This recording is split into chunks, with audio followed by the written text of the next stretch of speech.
রাত কাটানোর জন্য কত টাকা নিবি? বেশি না বাবু, 500 টাকা হলেই যথেষ্ট আমার। বলুন কোথায় যেতে হবে আমাকে? এত কম টাকায় দেহ ব্যবসা করিস, আমার তো বিশ্বাসই হচ্ছে না। এইসব বাদ দিন না সাহেব, বলুন কোথায় যেতে হবে আমাকে? চল আমার বাসায়, আজকে পুরো বাসা ফাঁকা। ঠিক আছে চলুন। এরপরে সানজিদা নীলের পিছু পিছু যেতে থাকে। বেশ কিছু দূর যাওয়ার পরে নীল সানজিদাকে প্রশ্ন করে। তা শুনি, তোর পরিবারে কে কে আছে? এই তো আমার ছোট্ট একটি বোন আর আমি। কেন, তোর বাবা নেই? আছে, কিন্তু আমাদের সঙ্গে থাকে না। অন্য একটি বিয়ে করেছে, ওখানেই থাকে। এই পথে আসলি কেন, জানতে পারি আমি প্লিজ? আগে মানুষের বাসায় কাজ করতাম, কিন্তু এতে যা টাকা আসতো সেটা দিয়ে ভালো করে খেতেই পারতাম না। তাতেই আমার মা অসুস্থ হয়ে গেল। এরপরে কি আর করার, বাধ্য হয়ে এই পথে আসা। তুই অনেক সুন্দর। কি যে বলেন সাহেব আপনি! আচ্ছা, যদি তোকে কেউ বিয়ে করে তার সঙ্গে সংসার করবি? আমার মতো মেয়েকে বিয়েটা কে করবে শুনি? তাছাড়া বিয়ে করলেও আমার কিছু শর্ত আছে, যা মানে পারবে না কখনো। কি কি শর্ত? প্রথম শর্ত, আমার মায়ের চিকিৎসা করতে হবে। দ্বিতীয় শর্ত, আমার বোনকে পড়াশোনা করাতে হবে।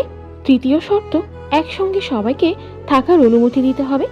যদি কখনো কোনো পুরুষ এইসব মেনে আমাকে বিয়ে করে, তাহলেই আমি রাজি। তাই? আচ্ছা, তোর তো নামটা জানা হলো না। আমার নাম সানজিদা। খুব সুন্দর নাম দেখি তোর। তা সঞ্জিতা আমাকে বিয়ে করবে? ফাজলামি করিয়েন না সাহেব, চলুন তাড়াতাড়ি আপনার বাসায়। ফাজলামি না, আমি সত্যি বলছি। এটা কখনো সম্ভব না। জানিস, আমি না তোর মতো সুন্দর একটা মেয়েকে ভালোবাসতাম, কিন্তু সে হঠাৎ করে আমাকে ধোঁকা দিয়ে চলে যায়। তারপরে নেশা করি, মেয়ে নিয়ে বাসায় আসি। কিন্তু আজ তোর কথাগুলো শুনে কেমন জানি একটা তৃপ্তি পেলাম। কেন জানি আবার নতুন করে ভালোবাসতে ইচ্ছে করছে। সঞ্জিতা প্লিজ আমাকে বিয়ে করো, আমি তোমার সব দায়িত্ব নিব। এই খারাপ পথ থেকে ফিরে আসবো, কথা দিলাম। নিলয় এমন কথা শুনে সানজিদা কিছুক্ষণ নিস্তব্ধ থাকার পরে বলে ওঠে, আপনার পরিবারের মানুষকে আমাকে মানবে? মানবে। ওরা আমাকে বিয়ে দেওয়ার জন্য অনেক চেষ্টা করেছে, কিন্তু আমি কখনোই রাজি হইনি। ওহ, এইটুকু পরিচয়ে আমাকে বিয়ে করবেন আপনি? হুম। পরবর্তীতে যদি আমাকে কষ্ট দেন বা আমার পরিবারের মানুষকে না দেখেন তখন? তাহলে আমাকে ছেড়ে দিও।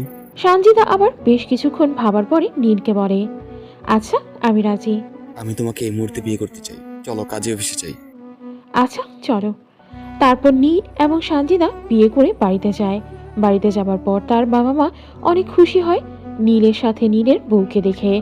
নীল এবং সানজিদা সুখে শান্তিতে বসবাস করে। গল্পটি পুরোপুরি কাল্পনিক, কেউ বাস্তবে ভাববেন না আশা করি। যারা প্রতিদিন এমন অসাধারণ সব গল্প পড়তে চান, তারা আমাদের ইউটিউব চ্যানেলটি সাবস্ক্রাইব করে রাখতে পারেন। আমি কথা দিলাম ইউটিউব চ্যানেলের গল্পগুলো আপনাদের মন ছুঁয়েই যাবে। আল্লাহ হাফেজ।